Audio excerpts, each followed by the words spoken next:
বন্ধুরা, আজকে দেখো চলে এসেছি একটা চারকোনা মাপের কাপড়ের টুকরো নিয়ে। তো এইটুকু কাপড়ের টুকরো থাকলেই তোমরা কিন্তু এই কাজের জিনিসটা বানাতে পারবে। খুবই সহজ আর খুবই কিন্তু কাজে আসবে। তো এগুলো কিন্তু সুন্দরভাবে বানিয়ে তোমরা বিক্রি করতে পারবে, নিজেরা ব্যবহার করতে পারবে। তো কিভাবে টাকা ইনকাম করা যায় সেগুলোই কিন্তু আমি তোমাদের সাথে শেয়ার করি। তো চলো দেখতে থাকো। দেখো, মাপটা তোমাদের বলে দিচ্ছি। এই দিকে দেখো আমি 11 ইঞ্চি রেখেছি আর এই দিকে 11 ইঞ্চি। তো তোমরা এই রকম মাপই নেওয়ার চেষ্টা করবে, 11 থেকে 12 ইঞ্চির মধ্যে রাখবে। টোটালি কিন্তু চারকোনার মাপ একই থাকতে হবে। তো দেখো, এই রকম চৌকো শেপ দিয়ে আমি কেটে আগে থেকেই রেডি করে নিয়েছি। এবার কি করতে হবে দেখো, এবার কিন্তু আমাকে এটা ভাঁজ দিতে হবে। এই যে এই রকম করে ভাঁজ দিচ্ছি, দেওয়ার পরে এই দিকে একটা ভাঁজ। তো এইভাবে ভাঁজ দিলেই হয়ে যাবে। দেখো, এবার আমাকে এখান থেকে একটা ড্রয়িং আঁকতে হবে। এই যে ফিতে দিয়ে মাপ করে তোমরা কিন্তু দেখো 3.5 ইঞ্চি এই দিক থেকে মাপ নেবে, নিয়ে এই দিক থেকেও 3.5 ইঞ্চি। আমি তোমাদের ইঞ্চি মাপটাই বলে দিচ্ছি। তো এইভাবে করে দেখো, এই যে চারকোনা মাপের একটা বক্স তৈরি করতে হবে। এই দিকের ধারের কোলটাতেই কিন্তু তোমরা এই চারকোনা বক্সটা তৈরি করবে। এই দিকের যে ভাঁজ লাইন আছে এই দিকে কিন্তু করবে না। তো দেখো, খোলা দিকটাতে এইভাবে ড্রয়িংটা এঁকে নেবে। এবার দেখো, এবার এই ড্রয়িং আঁকা এই টুকরোটা আমি এখান থেকে কেটে কিন্তু বাদ দিয়ে দেব। খুবই সহজ এই কাটিংটা। আজকে একদমই সহজভাবেই কিন্তু এটা আমি বানিয়ে দেখাচ্ছি, যে কেউ বানাতে পারবে। তো দেখো, আমি এটা কেটে বাদ দিয়ে দিলাম। তো কাটিং করার পর এটা ঠিক দেখতে এই রকম হবে। দেখো কত সুন্দর লাগছে। এবার তোমাদেরকে দেখো আমি জোড়াটা দেখিয়ে দিচ্ছি। তো এই যে এই কোণাগুলো কাটিং করেছি, এগুলো ধরে সোজা দেখো এখান থেকে আমি এটা জয়েন করে দেব। তো ফার্স্টে এই কোণা থেকে এই কোণা একটা সেলাই দিলেই কিন্তু হয়ে যাবে। তো এটা জোড়ার পরে এই সাইডের যে কোণার অংশটা কাটিং পড়ে আছে, এই দুটোকেও আমি সমান করে ধরে দেখো এই কোণাকুনি ভাঁজ দিয়ে দেখো এটা সেলাই দিয়ে দেব। তো এইভাবে করে আমাকে 4টে কোণায় জুড়ে নিতে হবে।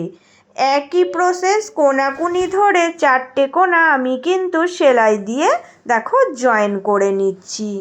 দেখো, এবার কি করতে হবে না, এটা কিন্তু আমি আগে এইভাবে একটু ভাঁজ দিয়ে নিয়ে এর মিডিল পয়েন্টটা বার করে দুটো দেখো চিহ্ন করে নিলাম দুই দিকে। তো এই চিহ্ন বরাবর আমি দুটো ছোট ছোট ফিতে করে রেখেছি, ওগুলো অ্যাটাচ করব। তো কিভাবে করতে হবে দেখো, একদমই সহজ। এটার কিন্তু সোজা দিকে ফিতেগুলো আমি বসাবো। তো এই রকম ছোট ছোট দুটো ফিতে দেখো এর ভিতর দিয়ে মানে সোজা দিকে দেখো রাখছি, রেখে সুন্দর করে বসিয়ে দিচ্ছি। দুটো সাইডই এইভাবে করে আমি কিন্তু জুড়বো, জুড়ে নিলেই হয়ে যাবে। এবার এখানে আমার আরও একটা কাজ ছিল, সেটা হচ্ছে আমি কিন্তু এই রকম মাপেরই আরও একটা কাপড়ের টুকরো জুড়ে এই রকম শেপ দিয়েই তৈরি করে নিয়েছিলাম। কারণ ভিতরের দিকটা সুতো ফুপি দেখা গেলে ভালো লাগবে না। তাই এটা দেখো আমি ভিতরের দিকে দিয়ে দেব। সোজা দিকের সাথে সোজা দিক মিলিয়ে কিন্তু সুন্দরভাবে এটাকে বসিয়ে দেখো চারি কোল দিয়ে একটা সেলাই দিলেই হয়ে যাবে। একদমই সহজ। এবার কিন্তু এটাকে সোজা করে নিতে হবে। এবার কি করতে হবে বলো তো, এবার কিন্তু এর ভিতরের দিকে আমি একটুখানি খোলা মুখ রেখে দিয়েছিলাম। তো এটা দিয়েই সোজা করে নেব। সুন্দরভাবে দেখো এর ভিতর দিয়ে এটা টেনে নিলেই কিন্তু সোজা হয়ে যাবে। তো তো এটা যখনই আমি সোজা করব, সোজা করে নেওয়ার পরে ভিতরের দিকে দেখো এইটা কিন্তু একটুখানি আমার এই খোলা মুখটা আছে। তো এটা এইভাবে ধরে কিন্তু সেলাই দিতেও পারো, আবার তোমরা হাতে সেলাইও দিয়ে নিতে পারো। তো এইভাবে এই মুখটা মেরে দিলেই হয়ে যাবে।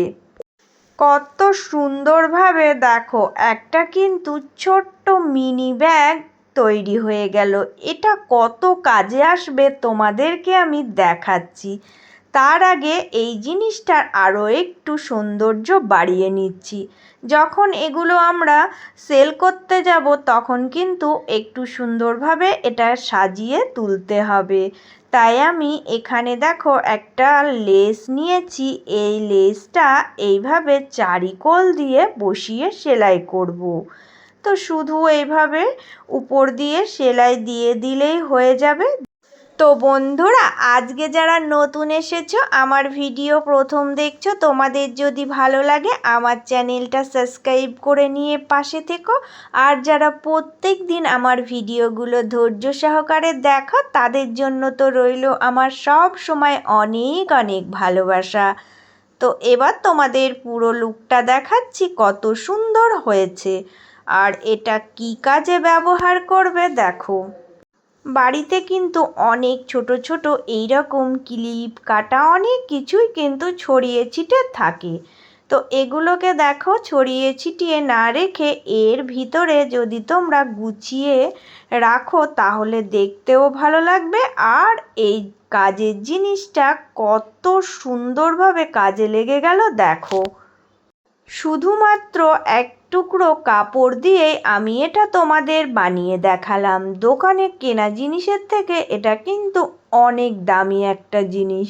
এই রকম ছোটোখাটো জিনিস তোমরা বানিয়ে ঘরে রেখে দিতেও পারো, নিজেরাও ব্যবহার করতে পারো, আর এগুলো কিন্তু সেল করতেও পারো। তো আমার আজকের এই ডিজাইনটা তোমাদের কেমন লেগেছে সবাই একটা করে কমেন্ট করে জানিয়ে যেও। আবারও চলে আসবো এই রকম অন্য কোনো নতুন একটা ভিডিওর সাথে। সবাই ভালো থেকো, সুস্থ থেকো।